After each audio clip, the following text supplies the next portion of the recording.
To the show. Thank you so much. Thank you. And I mean, I get it, because some parents wouldn't accept it, but what would, not only coming out to their parents, but just coming out publicly, what would be the hardest part about that? It's quite different when you come out to everybody in your company or whether you're coming out to your parents. And when you come out to your parents, you're really worried about disappointing them and hurting them, right? Because we all want to be loved by our parents, and we don't want to hurt them, and we want them to be proud of us.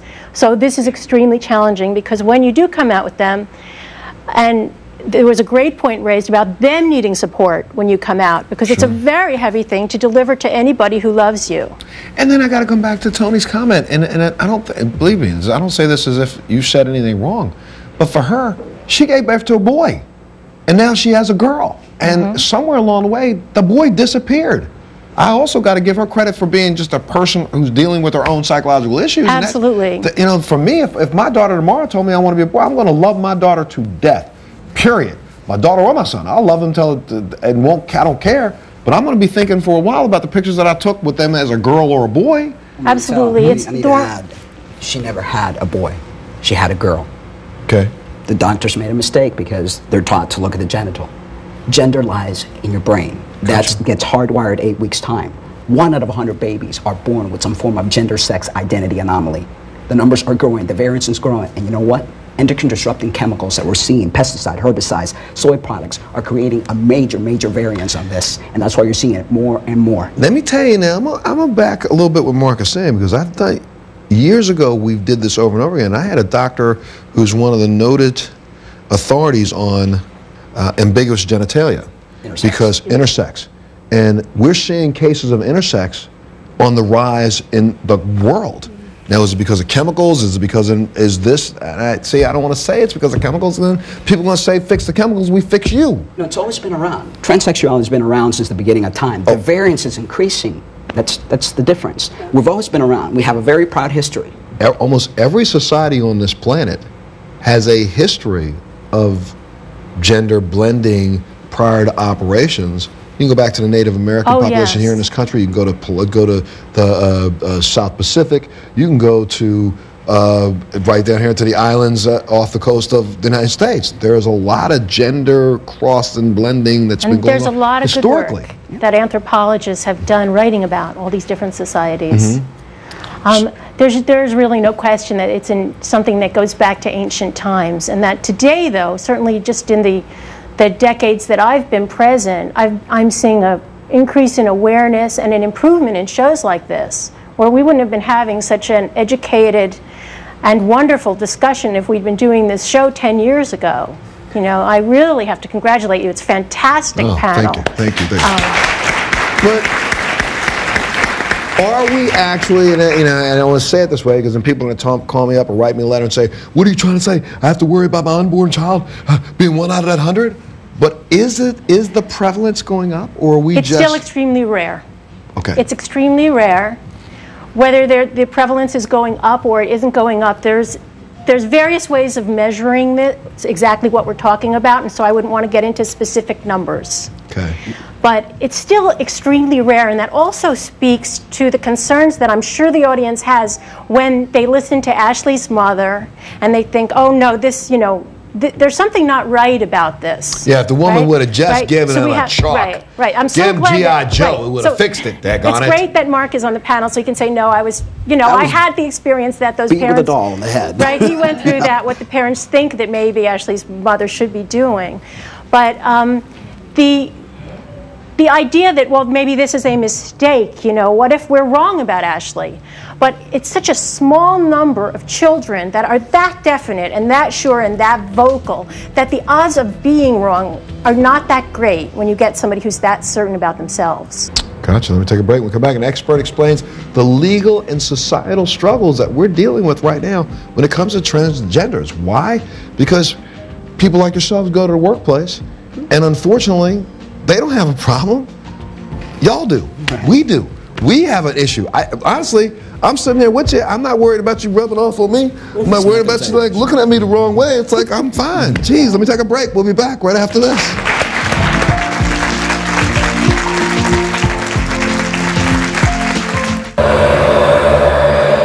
They are forced to live with each other in a remote place. a dangerous new world. And they must find a way to stay alive. Cuts. Saturdays, 6 p.m., only on American Network.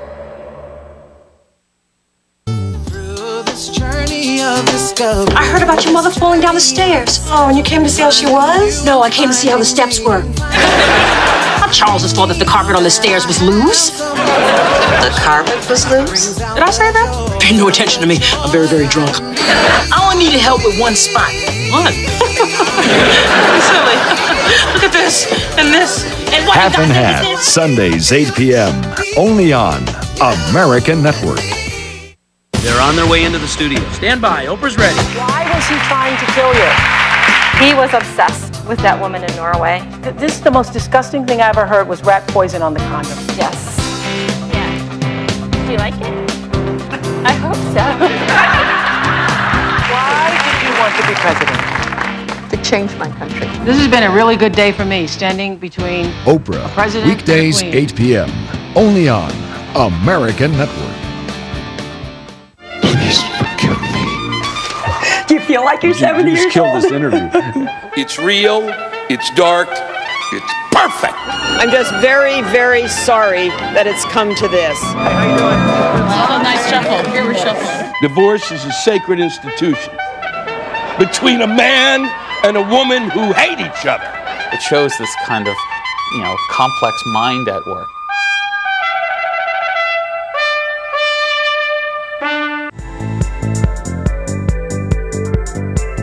Back, B. Much love, B. Oh, such women. Is there anybody in here who might want a free shot of Botox? Hey,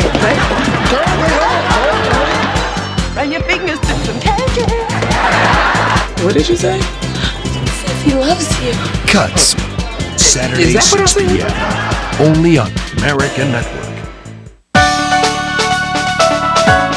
I'm asking a question. Don't shake your head when you spoke like this. Whose was it? It was my friend.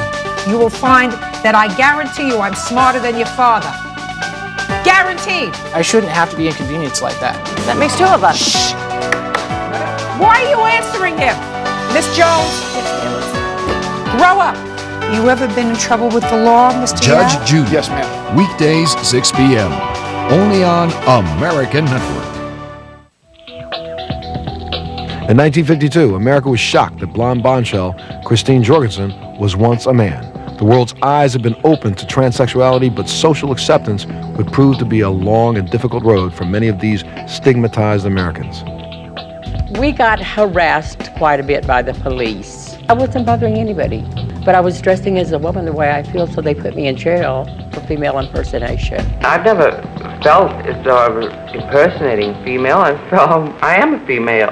In the 1960s, transgendered Americans from coast to coast protested and in some cases fought back against widespread harassment and bigotry. In 1966, transgendered males and females fought back against police at an all-night diner in San Francisco. And we just decided that we're human beings. We're allowed to dress any way we want to, whether you accept it or not. Slowly, laws began to protect the rights of these marginalized citizens, but the deaths of Gwen Arujo and Tina Brandon pointed to the discrimination that still continues. The Gwen Arujo story was definitely very sad for me, and I think she would have been a really great pioneer. The battle for acceptance that started in the 1960s rages on in towns across America as transgendered men and women attempt to educate a country that discriminates against people they don't even know. School teacher once known as David Warfield addresses her colleagues in her new gender. When the male teacher informed the Batavia School District of the gender change, there was curiosity about how different this teacher would look as a woman. I think by further educating people who are ignorant, maybe it will stop someone from committing a murder. Transgender individuals should have the same rights of anybody else that walks this planet. Well, you just saw a little history of the battle for transgender rights. Although progress has been made since the 1960s, I'm going to tell you, my next guest says that we still have a long way to go. Please welcome Director of the California Transgender Law Center Attorney Christopher Daly. Thank you so much, Chris, for being here. Thanks a lot, Marcel. Good to see you. And let's talk about the issue of rights, because I think periodically over the last couple of years I keep seeing story after story after story after story of people who have been fired, people who have not been accepted. It just goes on and on and on. How are the courts responding to this? Very well, very well. In the last 5 years or so, after decades of negative court decisions and silence from our legislatures, both on the state level and the federal level, we're seeing a huge, huge explosion in recognition of the rights of transgender folks around the country. And I think that the next step is making sure that that recognition and those rights impact people's day-to-day lives. And there's just a huge, as folks have said, lack of education around transgender issues. Didn't I just recently, and you'll probably know this, didn't I just recently see a story somewhere where a judge denied a person the right to change their name? Correct? And then in the Arroyo case, her name was changed posthumously, correct? That's right, and that's exactly the issue, and that's totally an education issue. The law, it's here in New York State, the law doesn't prevent anybody from changing their name because that name is stereotypically of one gender or another. It's just some individual judges who don't understand and think that just to get recognition of your name, right? How basic is that you have to have undergone sex reassignment surgery? And that's being litigated right now, which really should be an embarrassment for everyone in this state, that there are appointed folks in the judicial positions who are continuing to put in these roadblocks. And we see this certainly in the courts, we see this in employment, in our schools, but the stories up here, the stories that you're hearing here and the stories that you're sharing with the nation are going to change that. What Tony and this whole generation of parents are doing right now is changing the dialogue. That we've had 40 years of transgender people standing up very proudly and saying, this is who I am and this is what needs to happen. But for years and years, families were places of isolation. And the story that Tony tells and other parents like her allows folks who can never imagine what it means to be transgender a view into this world, because they have children, they have parents, they have siblings, and they love those people, and they're going to love them unconditionally. And so what Tony and these other parents are doing is transforming the dialogue and allowing folks like Ajay and folks to come in and say, this is who we are and we need to be accepted. And it's just amazing, the changes that are happening. Let me take a break and we'll come back. We'll be back right after this.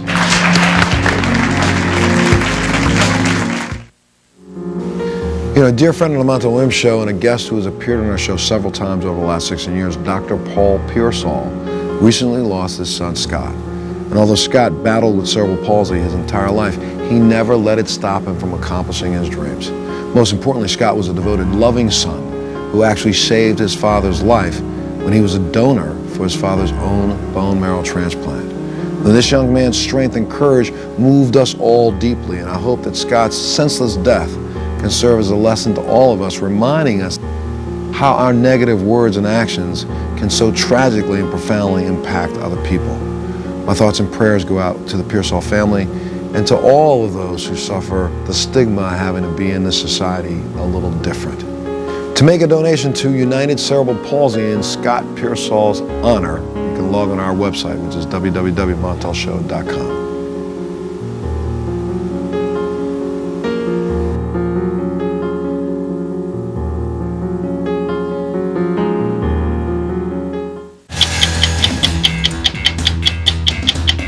To this moment, I have no idea who authored this earmark. You remember the names.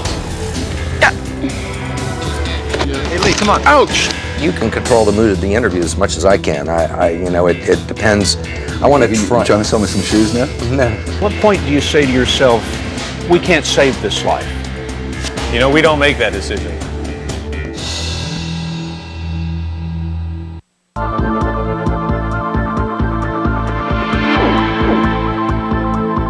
What has that got to do with anything? That they didn't bust you on the scene? No, because he's claiming that he saw me damage his car. He says he saw you do it. Well, he's lying. You don't have the furniture?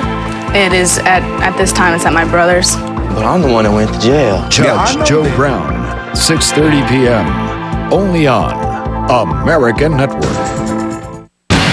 This new year brings all new movies. Assassination. You've been reporting our whereabouts to the president? Well, after all, he is my husband. $1 million is a lot of money for near misses. Terror is a very expensive game. Can't hardly wait. Tonight is the night we fight back. I have no goes. Are you ready to be reborn? Who is this? I know what you did. Top Gun. Rock and roll! Come around. That's it, that's it. Pretty in Pink. You're a liar! This January, many and different adventures only on American Network.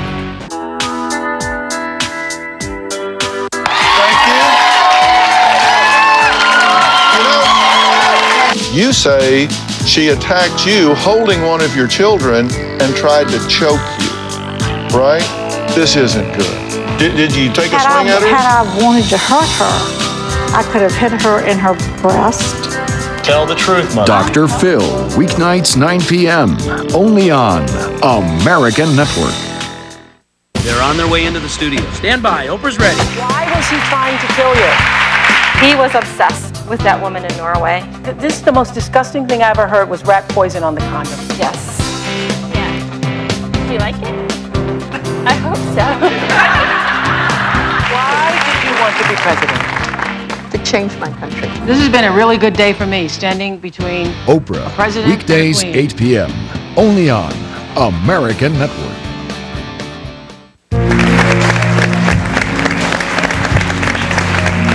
Well, my next guest says that he was a recent victim of transgender discrimination or trans discrimination. Please welcome Eric to the show. Thank you so much, Eric, for being here. Talk a little bit about this. You and I guess in some ways, and I don't mean to make light, your story is similar. You've known most of your life that you were trapped in, if you will. I knew since I was about 2 years old that something wasn't correct, quote unquote. Like I used to dress up for my mom, really, like the dresses and everything, but I hated it. And personally, as I got older, she knew because she couldn't keep a dress on me, plain and simple. You decided what? After high school? When did you decide? I decided enough? after high school. After high school, I couldn't do it anymore. I couldn't have this coat and this be what my parents wanted me to be. I needed to be who I felt.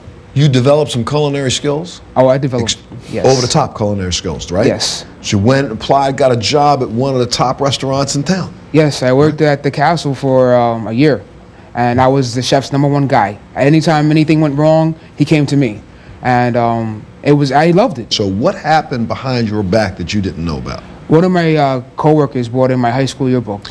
So went looking in the I'm gonna tell you, I saw this picture. Went in, and no one told you that this was done. Nobody. Behind your back. Nobody. But everybody at your restaurant got a chance to see you. As Erica. As Erica. Yes. What happened the next day? Well, when I came back to work, on the schedule it said Erica, and I was just like, who changed my name? And nobody could say anything to me. And I went to the chef, and chef was like, well, I don't know. Maybe somebody's just making a crack. I'm gonna say, well, what kind of crack is that about? Do I look like an Erica to anybody here?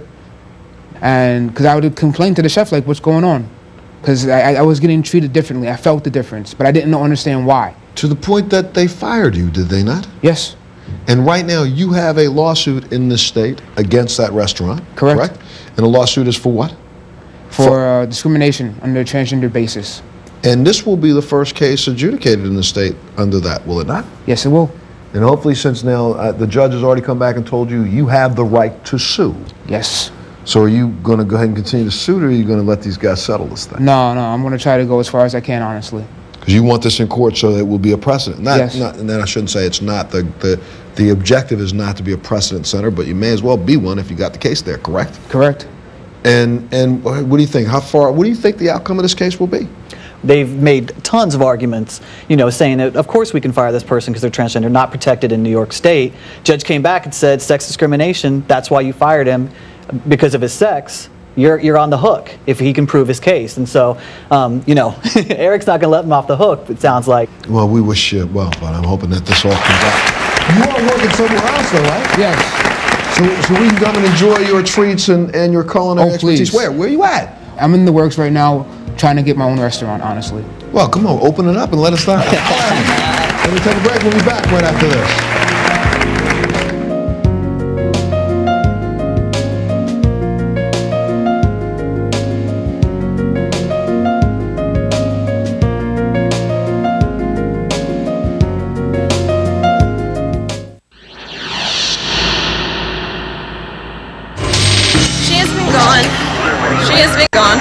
7 days.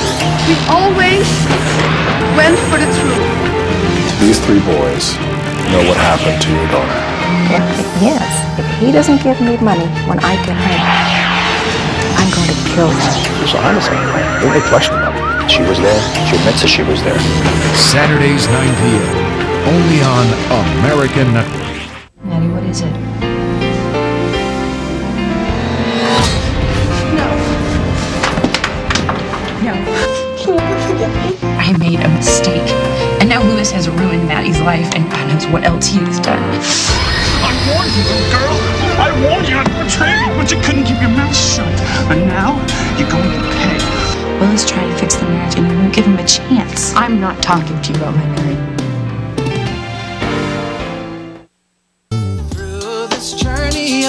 I heard about your mother falling down the stairs. Oh, and you came to see how she was? No, I came to see how the steps were. Not Charles's fault that the carpet on the stairs was loose. The carpet was loose? Did I say that? Pay no attention to me. I'm very, very drunk. I only needed help with one spot. One? Silly. Look at this, and this, and what Half and Half, Sundays, 8 p.m. Only on American Network. Do you think you have a problem? I think I have a problem, but not as big as one as they think I Do you think that this is rational behavior? No. What do you do for a living? I work at a waste collection place. Well, define marriage. What does that mean? Dr. Phil. I'm out of time, and I wish we could go on for an hour, another hour, and another hour just to talk about this, because I think the more and more we discuss this, the more and more people will stop making it out to be something so weird, so unusual. This is part of our fabric of our society, fabric of us as human beings. We should accept every single bit of the spectrum. Come back to you, Doc, for a second. What would you say to that parent? What should the parent do who's sitting at home right now watching the screen and saying, oh no, but it's not supposed to be that way, and I don't know what to do about that kid down the hallway who's 7 years old? What should you say to that parent? The best thing that could come from this show, I think, is for parents to reach out for good resources. And we've given your producer some links to put up on your website, so people go to the website, you know, find out who you should contact, because you need to make contact with community, and you really need educated professionals, and sometimes they're hard to find. There's not specialists in every location in this country, and that's a problem. But you have to realize this really is a very intense specialty area, and you need to find someone who has a lot of experience dealing with this. Okay, well, that's what we should do. Thank you guys so much for being here. Maybe come back soon again. Okay? I gotta tell you what, I'm out of time. Join us on the next Motel.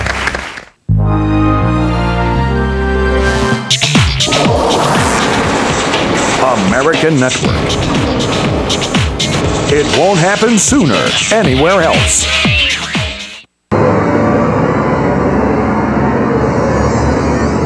Everything you're about to hear is in English. American Network.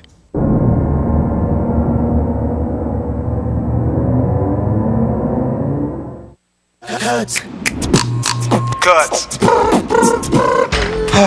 Damn. There you go. Sidewalk salty. Anybody bust they behind outside of Cuts now? Well, they just gonna have to sue their damn self. Yo, Kevin, I don't know what you're worried about, man. It's not even snowing. Yeah, the only flake outside is you. Well, it just so happens, Tiffany, that the weatherman said it's gonna be at least 8 to 10 inches of snow. I mean, do you know what 8 to 10 inches of snow could do? Bury you up to your neck? Oh. Yeah, you ain't got nothing to worry about with your big ass feet, okay? You could just glide over the frozen tundra. You right here.